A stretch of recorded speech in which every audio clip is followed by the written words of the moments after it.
وسنة 1882 مدينة نيويورك بدأت تنور لأول مرة بنظام كهرباء جديد.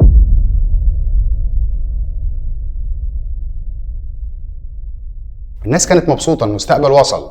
لكن بعد 8 سنين بس نفس الكهرباء دي بقت أداة إعدام رسمي في سجن بأمريكا.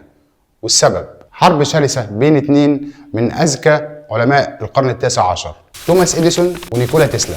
واحد كان شايف ان التيار لازم يمشي في اتجاه واحد عشان يكون آمن اكتر، والتاني كان شايف ان الكهرباء لازم تهتز يمين وشمال عشان توصل لكل مدينة في العالم. بس السؤال اللي محدش بيقوله في المدرسة، هل الالكترونات فعلا بتمشي جوه السلك ولا الطاقة بتتحرك حوالين السلك؟ وليه العالم كله سنة 1893 اختار نظام واحد وتقريبا دفن التاني؟ الحلقة دي مش مقارنة مدرسية بين الاي سي والدي سي، بين التيار المتردد والتيار المستمر. دي قصة صراع، فيزياء، مصالح، وقرار غير شكل الحضارة كلها. ده اللي هنتكلم فيه في حلقة النهاردة.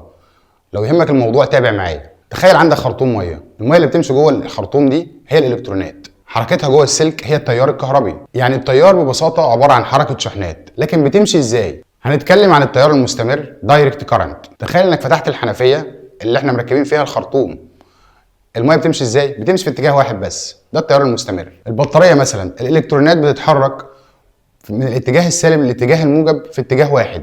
سنه 1882 اديسون افتتح محطه كهرباء بيرل ستريت ستيشن، وكانت بتغذي حوالي 85 منزل فقط. المشكله اللي كانت بتواجهه ان هو ما كانش ينفع ينقل الكهرباء لمسافات طويله، كل شويه لازم محطه كهرباء جديده، كل تقريبا كيلو متر لازم محطه كهرباء جديده، وده مكلف جدا اقتصاديا. التيار المتردد alternating current. فاكر يا صديقي الخرطوم؟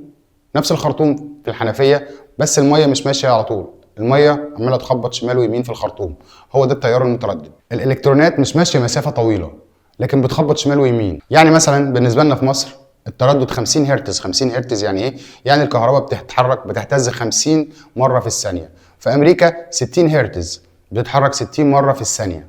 سنة 1887 تسلا سجل براءة اختراع للتيار متغير الأطوار. سنة 1893 شركة ويستنج هاوس استخدمت الاي سي اللي هو التيار المتردد لإنارة معرض شيكاغو وورلدز كومبيان اكسبوزيشن.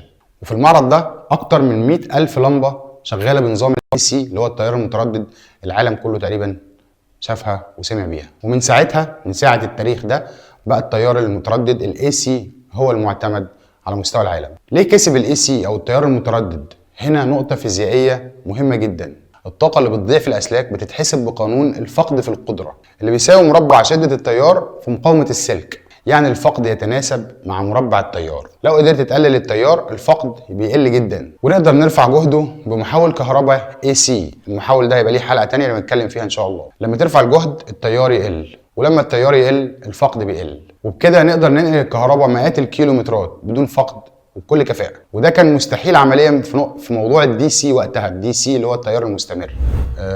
دلوقتي نتكلم في نقطة قليل من الناس اللي يعرفها.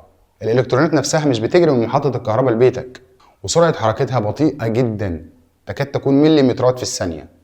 اللي بيمشي بسرعة قريبة من سرعة الضوء هو المجال الكهربي اللي بيمشي حوالين السلك. وتعال نشبهها بتشبيه بسيط. يعني معاك صف من كرات البلي ورا بعضه كله، انت مجرد ما هتزق الكوره، اول كوره منهم اخر واحده هتتاثر، لانك انت بالتتالي وبالتتابع زقيت واحده، اخر واحده حست بيها. هو ده المجال اللي بيوصل لنا التيار الكهربائي من محطه التوليد لحد عندنا في سرعه لا تكاد تذكر. فاكر يا معلم خرطوم الميه اللي معانا من اول الحلقه؟ احنا هنشبهها بتشبيه ابسط بالنسبه للتيار والالكترونات. احنا قلنا ان الالكترونات بتتحرك بطيئه جدا، اما المجال الكهربي هو اللي بيوصل. فاحنا لو قلنا خرطوم الميه، انت دلوقتي الخرطوم مليان ميه، اعتبرها ميه ملونه. اول الخرطوم مجرد ما تفتح الحنفيه، اول الميه اللي هناك اللي عند الطرف الثاني وصلت له، وانت لسه فاتح دلوقتي عندك، يعني الميه اللي عندك لسه ما وصلتش هناك، لكن هي زقت الميه اللي قدام فوصلتها عنده. اتمنى تكون وصلت. انت في الحقيقه بتستخدم نتيجه حرب بدات من 130 سنه تقريبا. تيار بيمشي في اتجاه واحد وتيار بيهتز 50 ل 60 مره في الثانيه. واللي فاهم الفكره هيبص للكهرباء بعد كده بنظره مختلفه تماما. طب سؤال منطقي جدا، لو التيار المتردد الاي سي كسب الحرب وهو اللي ماشي على نظام العالم كله، ليه بقى الموبايل واللابتوب والاجهزه الالكترونيه كلها تقريبا زي ما قلنا في اول الحلقه شغاله بنظام الدي سي؟ الاجابه بسيطه جدا، ومن خلال اللي احنا اتكلمنا فيه في الحلقه. البيت بيجي له كهرباء اي سي او تيار متردد، عشان زي ما اتفقنا ان هو اللي بيمكن نقله لمسافات طويله جدا. ومحطات التوليد بتكبر الفولت وبعدين بيجي عند بيتك، احنا بتقلل الفولت عند محطات التوليد التانية، وهكذا محطة توليد تسلم محطة توليد تانية. لكن مجرد ما الكهرباء بتدخل اي جهاز الكتروني الموضوع بيتغير تماما. الدوائر الالكترونية محتاجة تيار ثابت ومستمر. تخيل انت لو خرطوم المية بدل ما هي ماشية في اتجاه واحد بتفضل رايحة جاية جوه الجهاز الالكتروني، كل شوية بتعكس الاتجاه 50 مرة في الثانية. هل دي هتقدر تشغل ترانزستور او اي سيز او اي قطعة الكترونية داخل الجهاز اللي معاك؟ الالكترونيات عموما بتحتاج الاستقرار، عشان كده الشاحن اللي في ايدك ده بيلعب دور مهم جدا. هو بياخد الاي سي من الفيشه اللي في الحيطه يحولها لك الناحيه الثانيه عن طريق دايره اسمها دايره التوحيد او قنطره، بيحوله لك لتيار مستمر عشان تقدر تتعامل بيه على موبايلك او على لابتوبك او على الجهاز الالكتروني اللي انت هتشتغل عليه. يعني ببساطه الاي سي اللي هو التيار المتردد ممتاز في النقل لمسافات بعيده جدا، والدي سي التيار المستمر ممتاز في تشغيل الاجهزه زي عربيه نقل كبيره قوي بتشيل بضايع والعمال بيدخلوها جوه المخزن.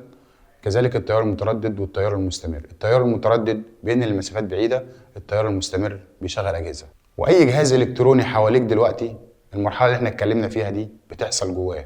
باختصار يا معلم، احنا النهارده اتكلمنا عن التيار المتردد والتيار المستمر وايه علاقتهم ببعض وايه الترابط اللي بينهم وبين بعض.